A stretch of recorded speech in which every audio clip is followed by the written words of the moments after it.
Hello everyone, welcome to the red buzzer YouTube channel. कैसे हो सभी? आई होप कि आप सभी बढ़िया ही होंगे। तो आज हम जो है 50 जो है सीटेट की जो सीडीपी सेक्शन के जो है मोस्ट इम्पोर्टेंट जो है पेडागोजी के साइड से जो क्वेश्चंस है उसी के बेसिस पे जो है हम पार्ट 2 को कवर करने जा रहे हैं।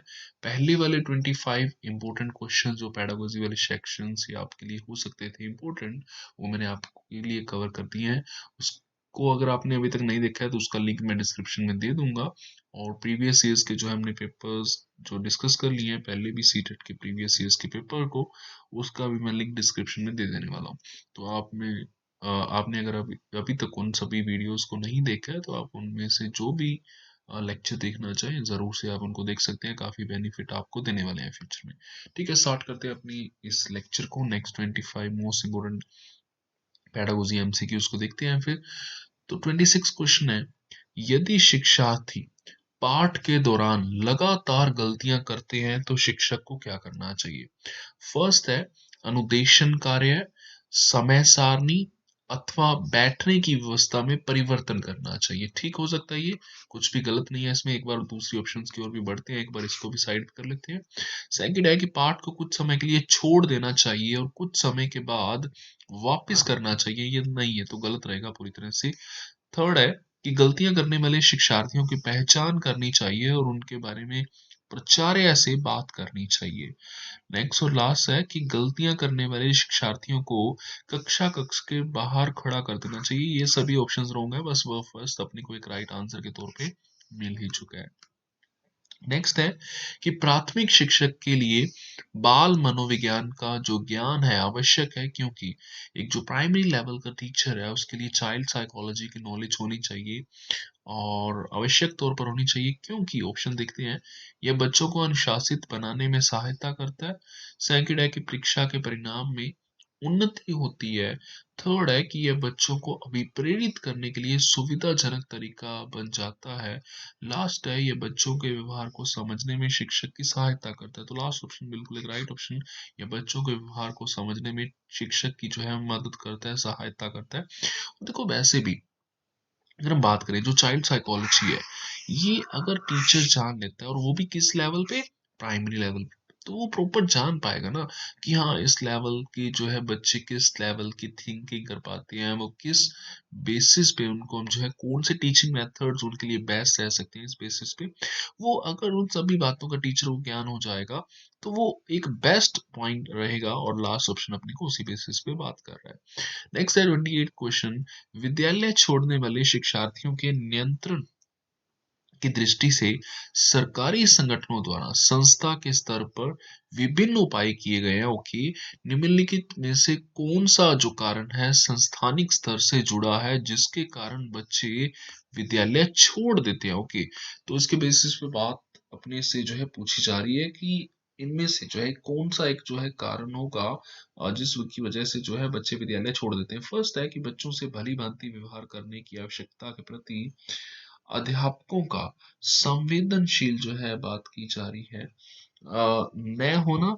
ओके, सेकंड है कि जो बच्चे अनिवार्य पाठ्यचर्या को स्वीकार नहीं कर पाते उनके लिए विकल्पनात्मक पाठ्यचर्या का ना होना। ठीक है, मीन्स जो बच्चे एक अनिवार्य जो एक पाठ्यक्रम रख दिया गया, मीन्स जो जिसको करना ही करना है, अगर उसको वो स्वीकार ही नहीं कर पा रहे हैं तो उनके लिए कोई विकल्प नहीं है, कोई ऑप्शनल पाठ्यचर्या नहीं है। ये ऑप्शन बिल्कुल राइट होगा इस बेसिस पे।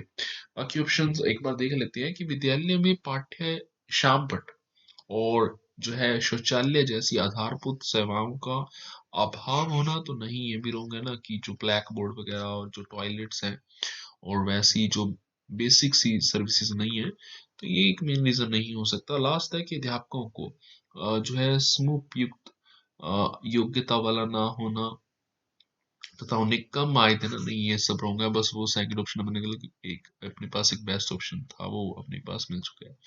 नेक्स्ट है कक्षा में ध्यान न देने वाले बच्चों से व्यवहार करने के लिए कौन सा उपाय सर्वाधिक लाभकारी हो सकता है?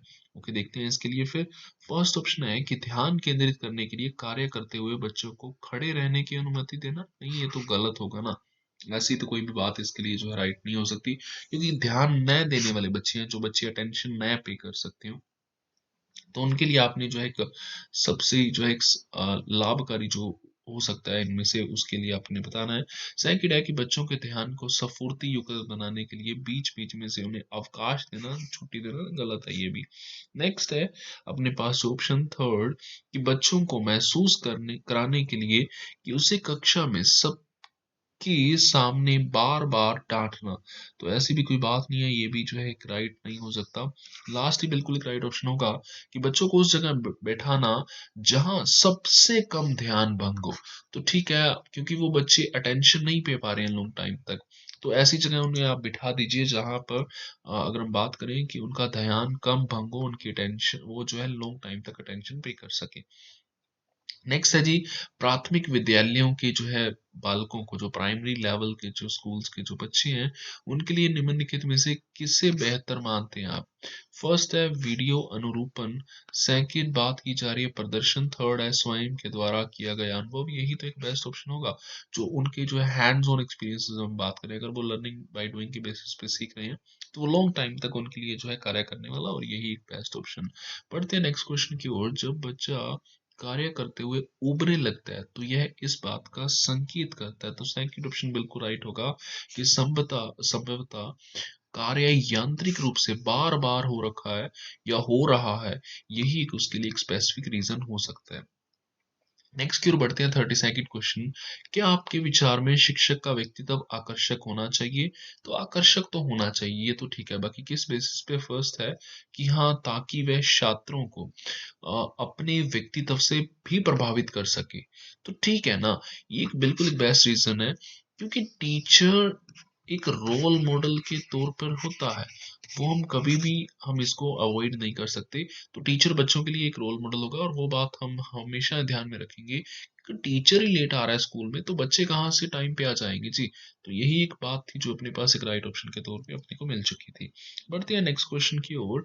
सामान्य विद्यार्थियों के साथ यदि आपको एक नेत्र बाधित कुछ एक जो नेत्र बाधित है, कुछ ब्लाइंड विद्यार्थियों को पढ़ाने का जो है अवसर प्राप्त हो रहा है, नहीं, ये आप लो विजन वालों के बेसिस पे आपके लिए जो है बात की जा रही है, कि लो विजन वाले बच्चे हैं, ठीक है, तो जिन्हें कम दिखाई देता है, तो नेत्र बाधित विद्यार्थियों को पढ़ाने का जो है अवसर प्राप्त होता है, यानी आप विजुअली चैलेंज चैलेंज भी बोल सकते हैं ना। ओके, अवसर प्राप्त होता है अगर आप इन्हें सामान्य बच्चों के साथ पढ़ाना, मीन्स आपको मौका मिलता है, चांस मिलता है आपको, तो तब आप उससे कक्षा में किस प्रकार का व्यवहार करना चाहेंगे?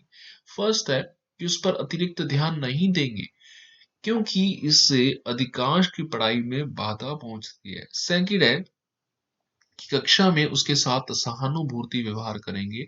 नहीं, ये तो रॉन्ग हो जाएगा टोटली। नेक्स्ट है कि आप सोचेंगे कि अंधापन उसकी जो है नियति ही थी, और कुछ भी नहीं कर सकते, ये भी गलत है। नेक्स्ट और लास्ट की आगे वाली पंक्ति में उसे बैठने की व्यवस्था करेंगे, और उसकी सुविधा के अनुसार गति से उसको जो है पढ़ाएंगे, बिल्कुल एक राइट ऑप्शन है, और उनके अकॉर्डिंग आप ये सब उनके लिए जो है कर सकते हैं, बिल्कुल एक बेस्ट ऑप्शन। बढ़ते हैं नेक्स्ट 34th क्वेश्चन की ओर। सरकारी स्कूलों में शिक्षा के स्तर को ऊंचा उठाने के लिए आपका क्या सुझाव है? इसके बेसिस पे आपको आंसर करना है। फर्स्ट है कि उत्पाद की गुणवत्ता में कमी को अध्यापक की लापरवाही से जोड़ना। नहीं, ये तो गलत है ना, कि आप टीचर की लापरवाही से उसको जो आप जोड़ रहे हैं। नेक्स्ट है कि अध्यापकों पर शिकंजा कसने के लिए नए कानून बनाए जाए। नहीं, ये भी कुछ राइट सा नहीं है। थर्ड ऑप्शन बिल्कुल राइट है कि मूल्यांकन प्रक्रिया में सुधार किया जाए, वैल्यूएशन प्रोसेस में जो है सुधार किया जाए। नेक्स्ट है कि किसी व्यक्ति का चरित्र सबसे ज्यादा प्रभावित होता है, आप क्या जानते हैं?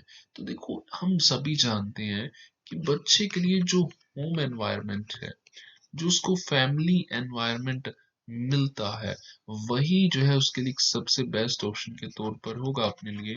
तो वही भी हम जो है यहीं पे राइट कर रहे हैं, उसका जो फैमिली एनवायरनमेंट है। देखो, जब बच्चे का प्राइमरी सोशलाइजेशन ही परिवार से होता है, तो हम फिर इसको गलत क्या ही क्यों करेंगे? तो बिल्कुल फर्स्ट ऑप्शन ही जो है एक राइट ऑप्शन के तौर पर है, जो अपने को आंसर के तौर पर मिल चुका है। नेक्स्ट है माध्यमिक विद्यालय की जो है एक कक्षा में शिक्षक के पास एक बधिर बच्चा है, ओके, तो उसके लिए यह एक जो है महत्वपूर्ण है कि, तो उसके लिए कौन सी ऑप्शन रहेगी, इंपॉर्टेंट रहेगी? फर्स्ट है कि उसके प्रति संकेत करे कि जिसे वह बच्चा बार बार भी नहीं कर पा रहा। गलत है, ये तो ऐसी कुछ बात नहीं होगी इसके लिए, राइट। नेक्स्ट है कि बच्चों को डांट फटकार कर उसे अलग बैठाए ताकि वह बधिर केंद्र में प्रवेश ले, ऐसी भी बात गलत है। नेक्स्ट है विद्यालय सलाहकार से आग्रह करे कि वह बच्चे के अभिभावकों से बात करे और बच्चों को विद्यालय से हटाने के लिए कहे, ये सब तो गलत है, ऐसी तो कुछ आप कर ही नहीं सकते हैं।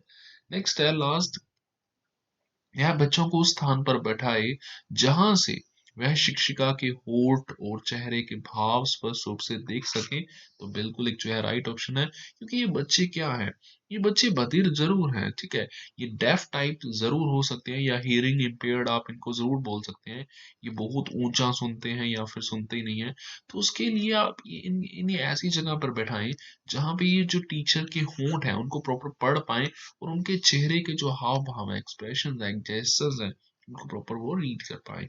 नेक्स्ट है 37th क्वेश्चन, अब इसी के रिगार्डिंग देखते हैं। यदि कोई छात्र अपनी आशा से कम अंक पाता है तो उसे आप क्या कहकर सांत्वना देंगे कि तुम्हें अपने परिश्रम में विश्वास रखना चाहिए। फर्स्ट ऑप्शन बिल्कुल राइट है, बाकी ऑप्शंस आपके लिए बिल्कुल गलत हो रखी है, आप खुद इसको रीड भी कर सकते हैं। नेक्स्ट है कमजोर वर्ग के बालक से तात्पर्य है कि वीकर सेक्शन के जो है बच्चों से क्या तात्पर्य होगा, इसके लिए आपको आंसर करना है। फर्स्ट है ऐसे अभिभावकों के बालक से जिनकी वार्षिक आय कम है, नहीं जी ये तो नहीं होगा। और नेक्स्ट है मीन्स वार्षिक आय तो कम है बट एक प्रॉपर पॉइंट के बेसिस पे भी बात नहीं आ रखी। और नेक्स्ट है कि ऐसे अभिभावकों के बालक से जो वंचित वर्ग में आते हैं, देखो वंचित वर्ग का क्वेश्चन बहुत आ रखा है प्रीवियस ईयर्स में, आप जानते होंगे कि डिसएडवांटेज जो है ग्रुप की बात हो रखी है इसमें, कि जो डिसएडवांटेज ग्रुप से जो है जो बिलोंग करते हैं, वंचित वर्ग से बिलोंग करते हैं,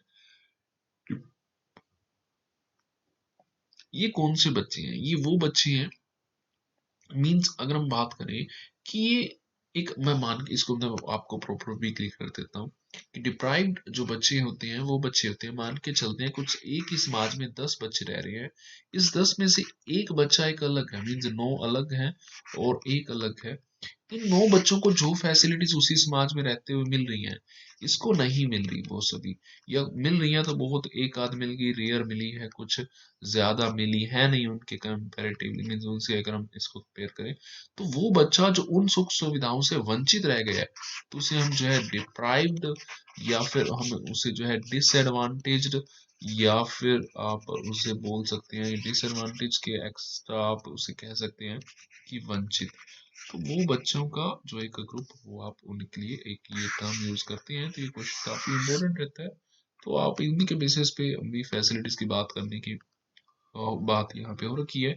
नेक्स्ट अगर मैं बात करूँ कि ऐसे अभिभावकों के बालक से जो गरीबी रेखा से नीचे की सीमा में आते, ठीक है गरीबी रेखा एक इंपॉर्टेंट पॉइंट होगा, बट एक और बेस्ट ऑप्शन अपने पास लास्ट में है कि ऐसे अभिभावकों के जो बालकों से जो सरकार द्वारा निर्धारित न्यूनतम सीमा की वार्षिक आय की सीमा से नीचे वर्ग नीचे के वर्ग में आते हैं, तो यही एक ऑप्शन बिल्कुल बेस्ट ऑप्शन है। देखो आप खुद देखिए, ऊपर वाली भी ऑप्शंस थी अपने पास और ये भी ऑप्शन है, बेस्ट एक्सप्लेनेशन अपने को दे रखी है इसमें, और वो दोनों ही बातें इस एक ही बात में जो है बोल रखी है, तो यही ऑप्शन जो है अपने लिए सबसे जो है एक बेस्ट ऑप्शन के तौर पर है।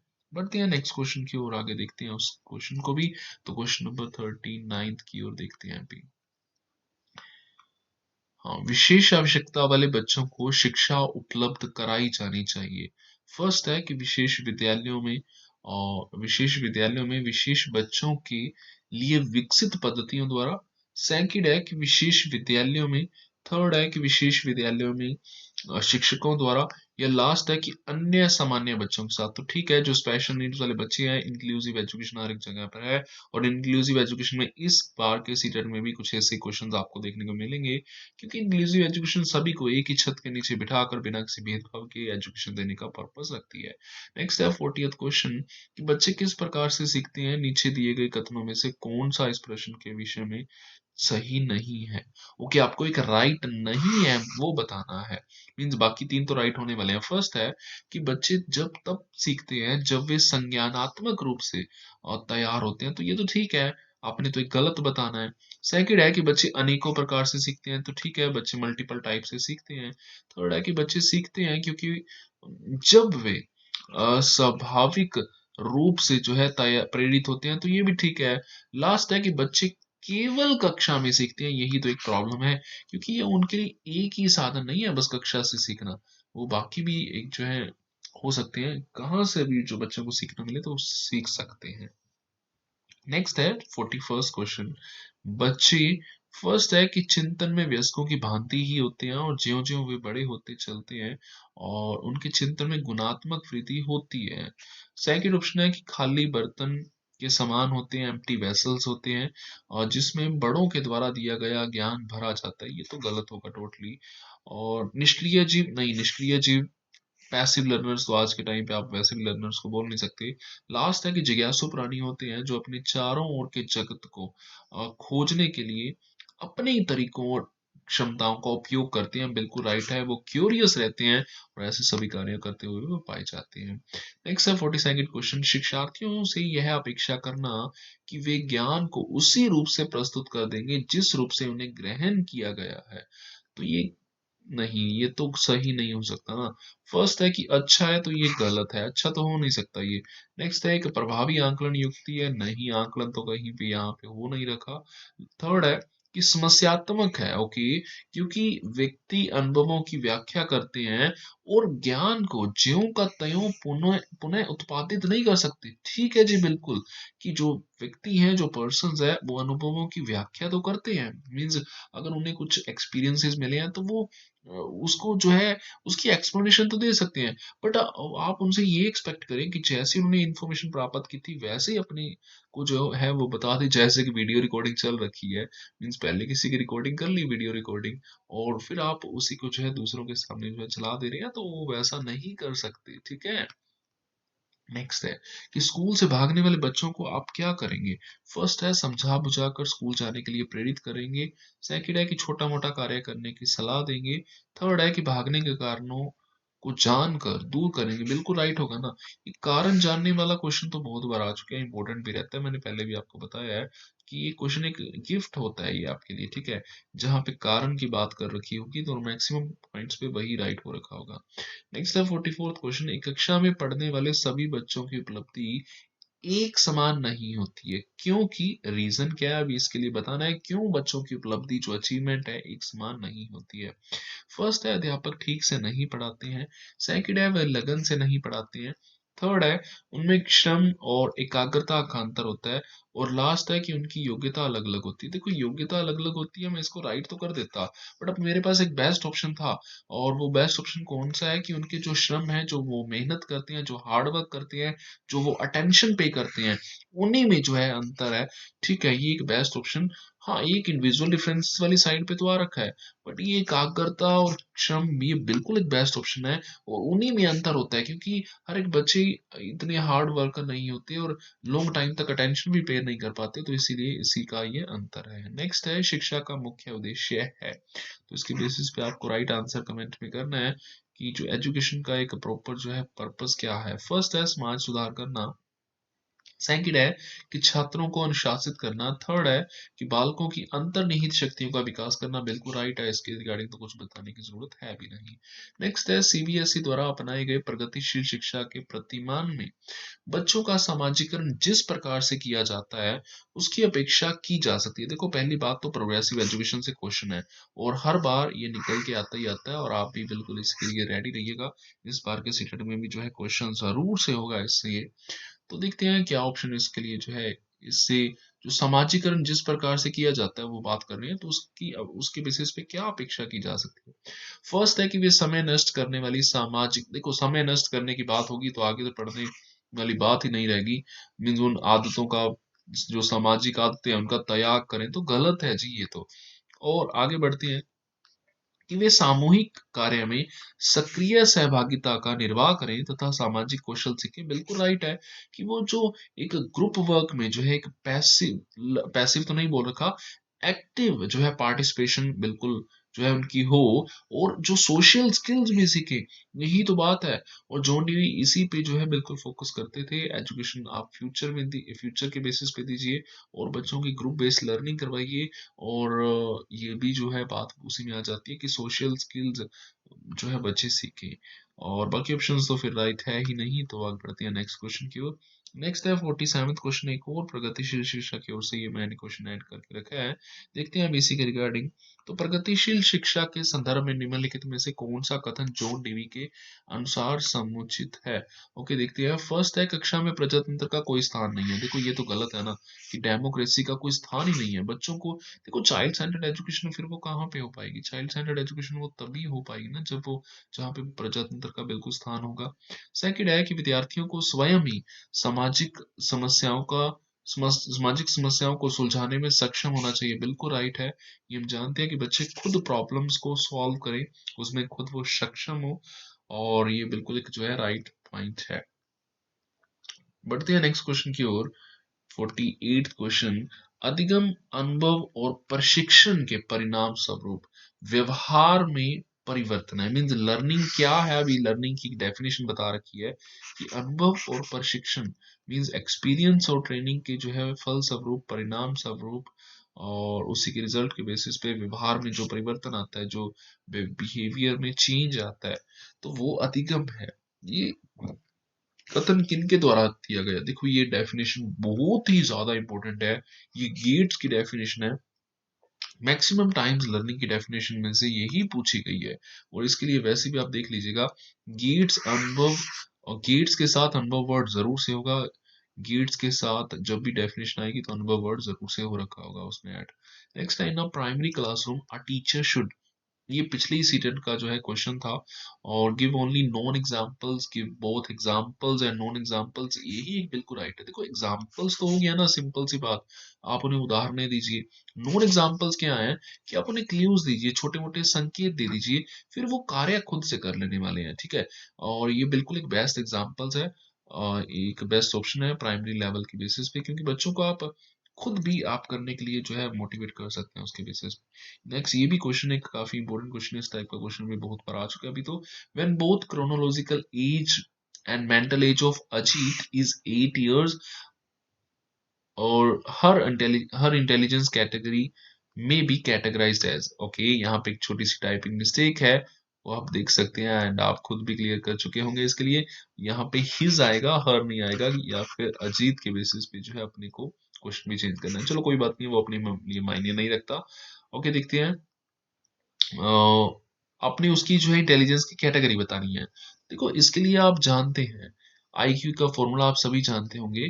IQ is equal to MA upon CA into 100, mental age upon chronological age into 100। और दोनों की मेंटल एज और उसकी mental age and chronological age दोनों ही तो 100 दे रखी है, सॉरी 8 years दे रखी है। तो इसके बेसिस पे आप क्या कैलकुलेट कर सकते हैं? सिंपल, उसका आंसर कितना होगा? IQ उसका होगा 100। और हम जानते हैं कि जिस भी मीन्स जो क्लास होती है, जो 92, आप कह सकते हैं कि 110, तो वो जो है अकॉर्डिंग टू टर्मन वो एक एवरेज क्लास होती है। तो उसके बेसिस पे यही जो है एक राइट आंसर होगा, ये हम जो है जानते हैं। तो ये रहे अपने नेक्स्ट 25 जो है पेडागोजी के कुछ most important MCQs. I hope कि आपको बहुत अच्छी तरह से क्लियर हो पाए होंगे, और ये आपके लिए बहुत हेल्प करने वाले हैं जो अपकमिंग जो सीटेट है। तो ये आप मैक्सिमम फ्रेंड्स में इस वीडियो को शेयर भी करें, आपने तो देख लिया, उनको भी जो है देखने का मौका दीजिए। और बाकी जो भी डाउट है आप कमेंट बॉक्स में जरूर से पूछ सकते हैं, और कैसी लगी वीडियो कमेंट बॉक्स आप ही का है, जरूर से आप कमेंट करके बताइएगा। थैंक्स फॉर वॉचिंग, मिलेंगे ऐसी जो है वैल्यूएबल वीडियोस के साथ। एंड बिल्कुल चैनल को सब्सक्राइब करके जाइएगा, और वीडियो को भी लाइक जरूर से आप करके जाइएगा। ओके जी, तब तक के लिए बाय।